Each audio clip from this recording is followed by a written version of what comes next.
Merhaba arkadaşlar. Bugün sizlerle birlikte Euro Truck Driver oynayacağız arkadaşlar. Bu oyun mobil bir oyun ve bu oyun Euro Truck Simulator 2'nin böyle bir mobil telefonlara uyumlu hali arkadaşlar. Bunun tanıtımını yapmıştık hatırlarsam. Şimdi de böyle biraz oynayalım diye düşündüm sizle birlikte. Elektronik aletleri götüreceğiz. 200 kilometrelik bir yolumuz var. Çok az bir yol oyuna göre. Hemen sürüyor zaten. Navigasyonumuz falan var. Tırımız 180 bin euroluk en full tır. Amerikan tır burunlusu. Amerikan tır. Ama işte Avrupa tırı. Gördüğünüz gibi arkadaşlar en fullü. Son modifiyesini yaptım. Hadi bir şöyle de içten oynayalım. Modifiyesini yaptım. Çabucak da hızlanıyor. Modifiyesi de iyi. En son şeyleri aldım hep. Bir de tırımız en son tır. Şöyle biraz sol aynaya yaklaştırırsak içten görünümü. Biraz sıkıntı arkadaşlar ya. Bu oyuna bayağı bir gelmeli arkadaşlar. Çünkü bayağı bir sıkıntı yapamadıkları yerler var. Euro Truck Simulator'ın mobile uyumlusu dediğim gibi. Ama adı Euro Truck Simulator değil arkadaşlar. Değişik bir oyun. Şimdi benzinimiz var iyi. Uyuyalım ama. Kamera açıları biraz sıkıntı arkadaşlar.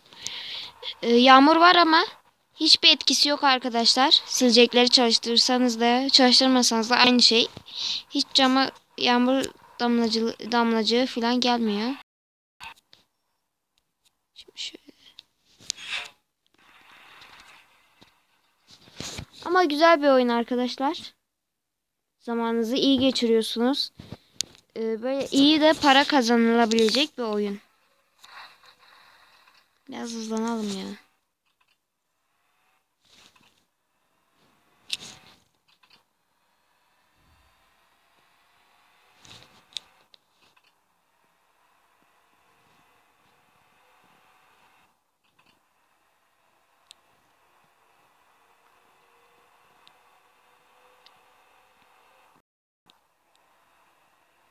Şu arkadaşlar şöyle bir sıkıntımız da var. Şöyle tır sürerken yukarıda gördüğünüz reklam var ya arkadaşlar, bu reklamlar çıkıyor internetiniz açıksa. Ben bir dahakine çekersem arkadaşlar yukarıdaki reklamları kapatacağım. Yani Wi-Fi ile kapatacağım. Beraber böyle.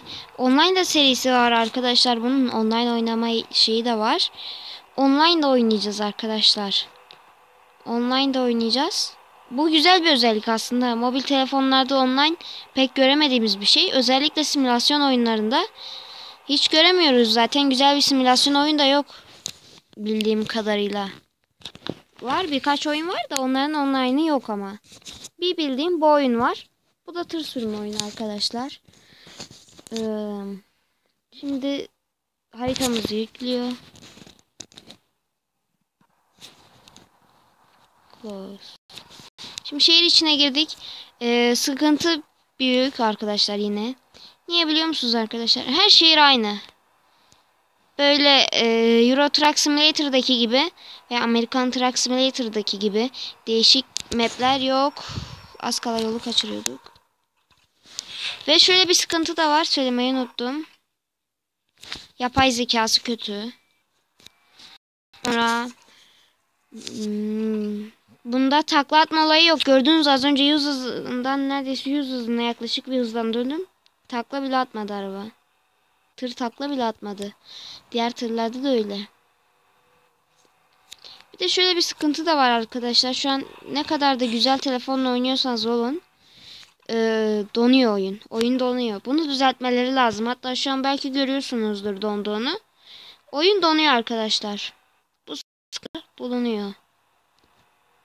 Şimdi varacağımız yere geldik. Böyle park edelim. Şey yapmaya gerek yok. Otopark yapalım.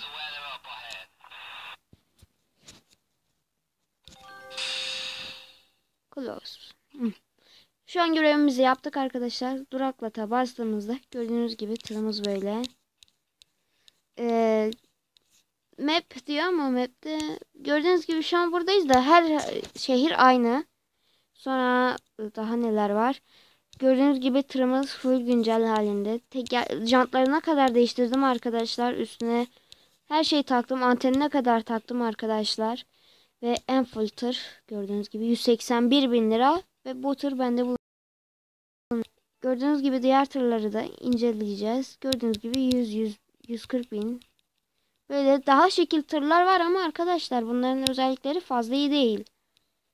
Özelliklerden şüphelendim. Yoksa şu benim şeklime göre çok güzel bir tır. Çok hoş duruyor bana göre bunlar bazıları. Evet arkadaşlar bugünlük bölümümüzün de sonuna geldik. Başka bir bölümde görüşmek üzere. Hoşça kalın.